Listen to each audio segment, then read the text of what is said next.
우리나라 소아청소년 6명 중 1명은 비만이라는 조사 결과가 나왔습니다.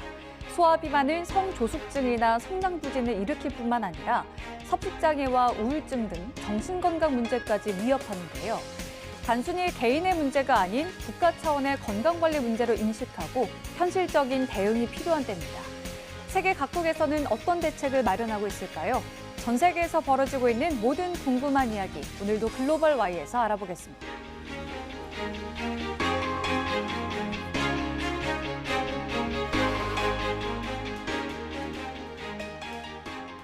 쌀국수와 월남쌈 하면 떠오르는 나라, 베트남이죠. 채소 중심의 건강한 식단으로 유명한 베트남에서도 아동과 청소년의 비만 문제가 심각한 사회적 이슈로 떠오르고 있습니다. 베트남 정부는 탄산 같은 가당 음료에 특별 소비세를 매기는 등 적극 대응에 나섰는데요. 자세한 소식 이지은 리포터가 전해드립니다. 베트남은 전통적으로 채소 중심의 건강한 식문화를 유지해 왔습니다. 그러나 최근 아동 청소년의 비만과 이로 인한 만성질환 유병률이 꾸준히 높아지고 있습니다. WHO와 유니세프는 베트남의 청소년 비만 증가 속도가 아시아에서 가장 빠른 수준이라고 경고하기도 했습니다. 청소년 비만율이 높아진 이유로는 당분 함량이 높은 가당 음료 소비가 급증한 점을 꼽을 수 있습니다. SNS 등 소셜미디어 환경이 가당식품 유행에 큰 영향을 미친 것으로 분석됩니다. Những người như là người nổi tiếng mà review một cái sản phẩm gì đấy thì em nghĩ là nó an toàn với mình thì chắc chắn là em sẽ thử ăn dù em không chắc là nó có an toàn cho mình lắm hay không ạ. Trẻ em cũng tiếp xúc nhiều với quảng cáo các cái sản phẩm không lành mạnh qua truyền thông, bao gồm các cái nền tảng trực tuyến và truyền hình.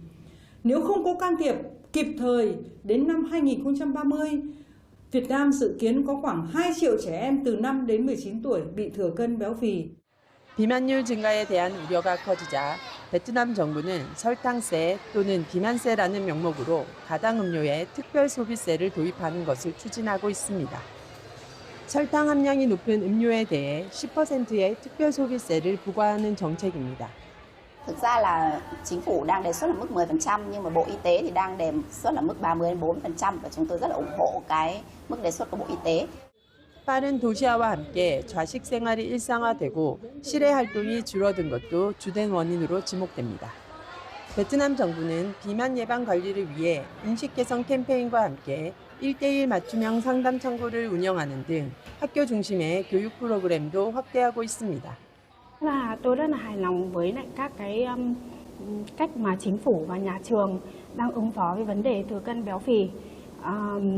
Tuy nhiên thì hiện tại tôi thấy là vẫn còn đang thiếu những cái quy định và chính sách cụ thể như là các cái nước phát triển.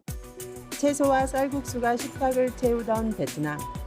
도시화와 미디어가 바꾼 생활환경 속에서 아이들의 건강을 지키기 위한 체계적인 관리와 대책이 절실해지고 있습니다.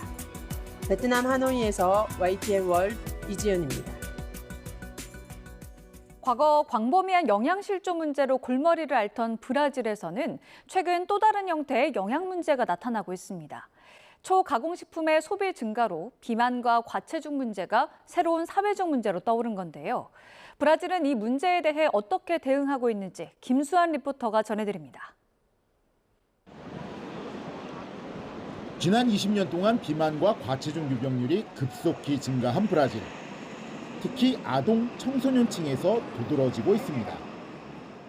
브라질의 5살부터 9살 사이 아동의 34% 이상이 과체중으로 조사됐고 10살에서 19살 사이 청소년 역시 약 33%가 과체중인 것으로 나타났습니다.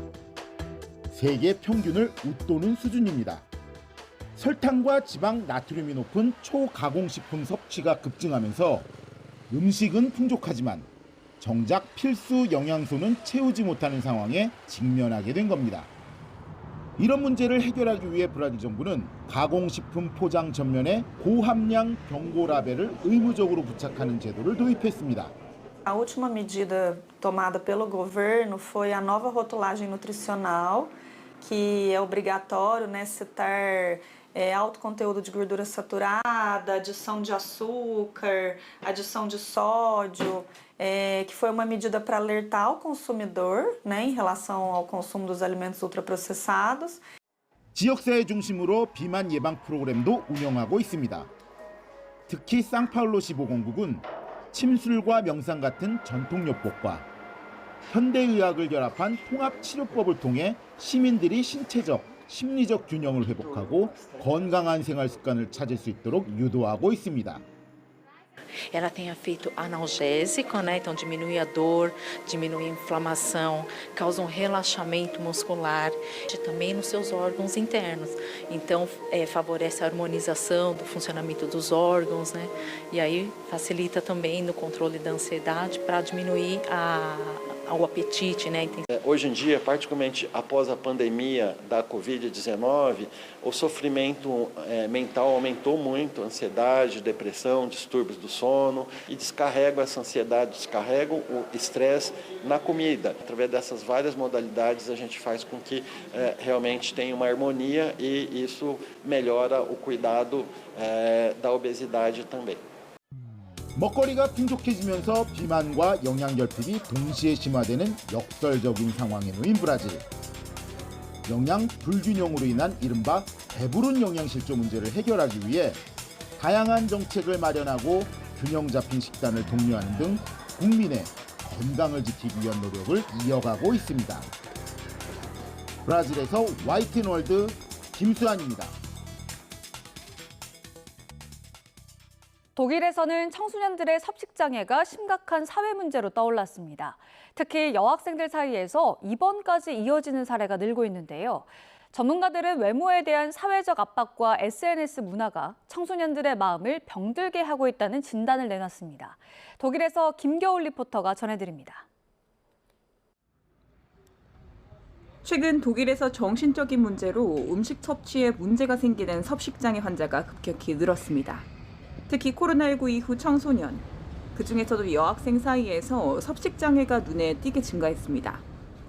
한 조사 결과 9세부터 14세 여아의 경우 섭식장애로 인한 2023년 입원 건수가 코로나19 이전인 2019년보다 42% 급증한 것으로 나타났습니다.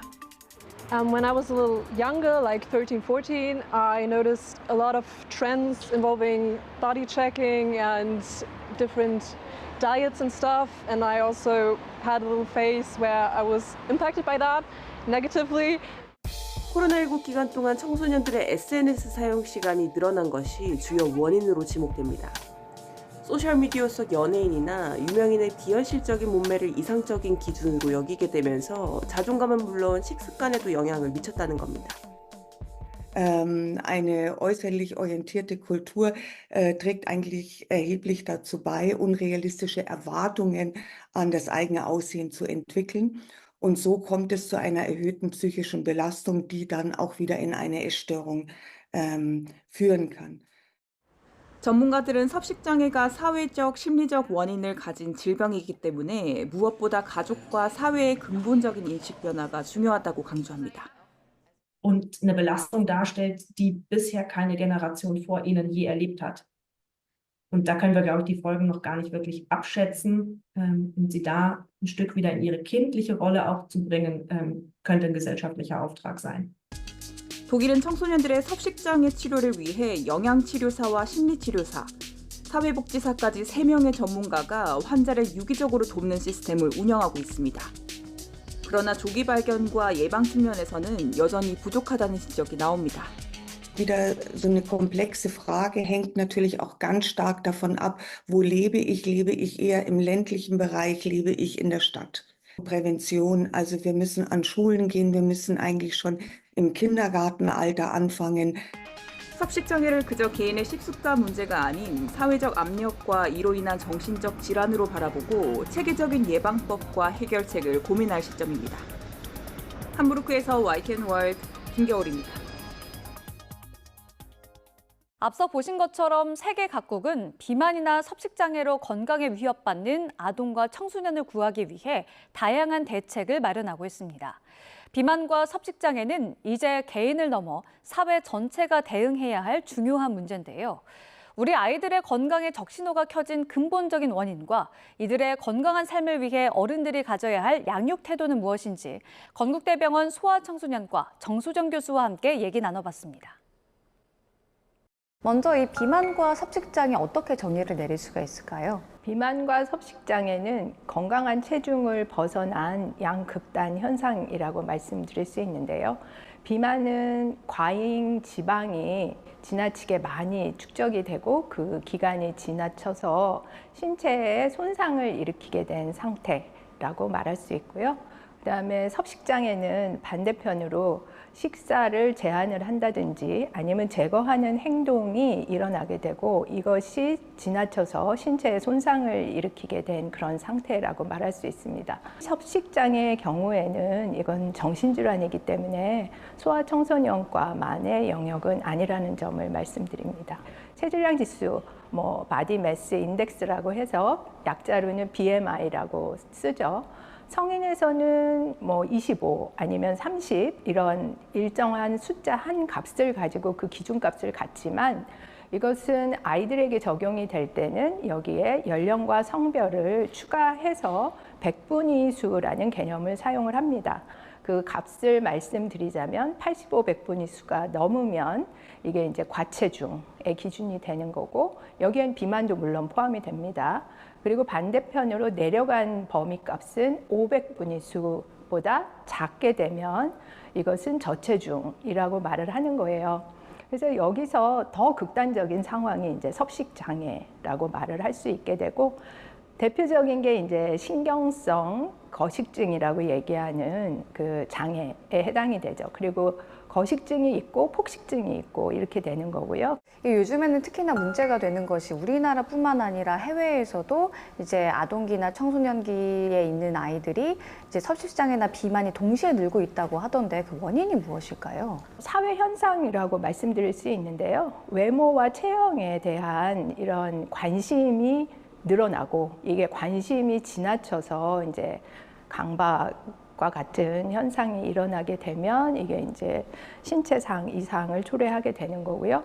그다음에 그 사회의 스트레스를 식사로 푼다든지 아니면 더 관심을 받고 싶고 이것을 보상하는 과정에서 과잉 에너지를 투입하는 현상이나 활동을 할 수 있는 반경은 제공되지 않고 그냥 있어 하는 경우에는 비만이 늘어나게 됩니다. 특히 아이들의 경우에는 주어진 환경에서 지내는 경우가 있고 이렇게 하라는 지시 환경에서 지내게 되잖아요.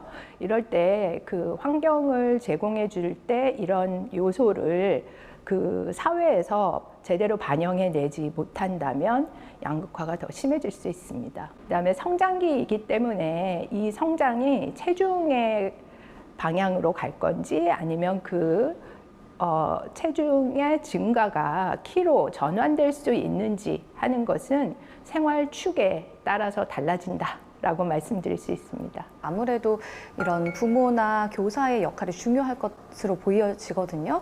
어떻게 보고 계신가요? 학교나 가정이나 생활의 중심축은 결국은 기초 생활 습관이고요. 저는 외래 진료를 볼 때도 딱 3가지만 물어봐요. 수면, 식사, 그리고 활동입니다. 이 순서가 굉장히 중요한데요. 잠, 밥, 동이라고 쉽게 설명을 하죠. 아침에 푹 잤니? 이렇게 물어봤을 때 아이가 빵긋 웃고 대답을 하면 그건 잘 잔 거예요. 시간이 짧더라도요. 식사의 경우에도 양적인 평가뿐만 아니라 질적인 내용도 중요하고요. 여기에 균형이 맞았느냐 하는 것을 따져봐야 됩니다. 그리고 활동의 경우에는 우리가 운동만 생각하기가 쉬운데요. 활동은 가만히 앉아 있는 거 아니면 누워 있는 거, 심지어는 생각을 많이 하는 것도 다 활동에 포함이 될 수가 있어요. 그래서 예전에 사용했던 가이드라인에는 운동량을 늘려라 라고 말을 했다면 요즘에는 신체 활동을 늘려라 라고 용어가 변경된 거를 좀 기억할 필요가 있고요. 반대로 앉아있는 시간을 줄여라 또는 누운 사람은 앉아있게, 앉아있으면 쓰게, 섰으면 좀 걸어볼까? 그 다음엔 좀 달려보고 이런 어떤 단계적인 점차 증진하는 패턴으로 교육을 하고 있습니다. 그럼 끝으로 교수님께서 보시기에 아이들과 청소년들이 이제 건강을 계속 유지를 잘 해 나가려면 우리나라 사회에서 가장 크게 바뀌어야 되는 부분이 무엇이라고 생각하실까요? 아이들을 대하는 태도가 바뀌어야 된다고 저는 생각을 합니다. 왜냐하면 아이들은 그 자체가 능동적이고요, 주도적인 존재거든요. 그래서 어린이는 보호를 받아야 마땅하지만 과잉 보호는 불필요한 것 같고요. 안전하게 본인이 타고난 그 심성을 잘 발휘할 수 있는 환경 제공이 아주 중요합니다. 원하는 것을 주는 것이 아니다. 더군다나 부모가 바라는 기대를 아이에게 압박하는 것은 멈춰야 할 것 같다. 또는 여기에 부모만 해당되는 게 아니죠. 어른들이 무리한 기대를 하는 것은 아이들에게 가장 큰 스트레스로 작용하고 있는 것 같습니다. 아동기와 청소년기의 식습관은 아이들의 평생 건강을 좌우하는 아주 중요한 부분인데요. 아이들이 건강한 식습관을 가지고 건강한 신체를 인식할 수 있도록 우리 어른들부터 시각을 잘 변화시켜야 되겠습니다. 오늘 말씀 잘 들었습니다. 고맙습니다. 고맙습니다.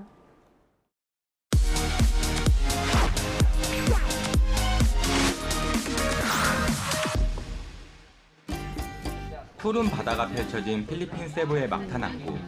이른 아침부터 작은 매표소 앞은 배를 기다리는 사람들로 북적입니다.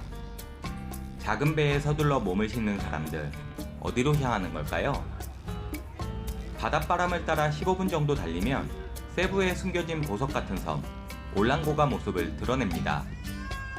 도시처럼 화려하진 않지만 자연의 숨결이 그대로 살아있는 섬으로 관광객은 물론 현지인들에게도 사랑받는 곳입니다. Kini nga lugar gipili isip usa ka National Protected Area. Din imong makita ka isla nga puno sa natural sa katahom ug mga 선착장에 내리면 가장 먼저 섬의 명물이자 교통수단인 트라이시클이 눈에 띄는데요.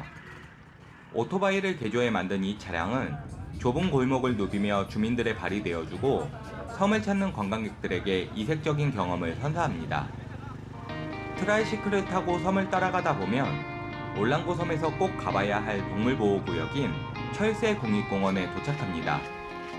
And the Olango Island Wildlife Sanctuary is located in the southern tip portion of Olango.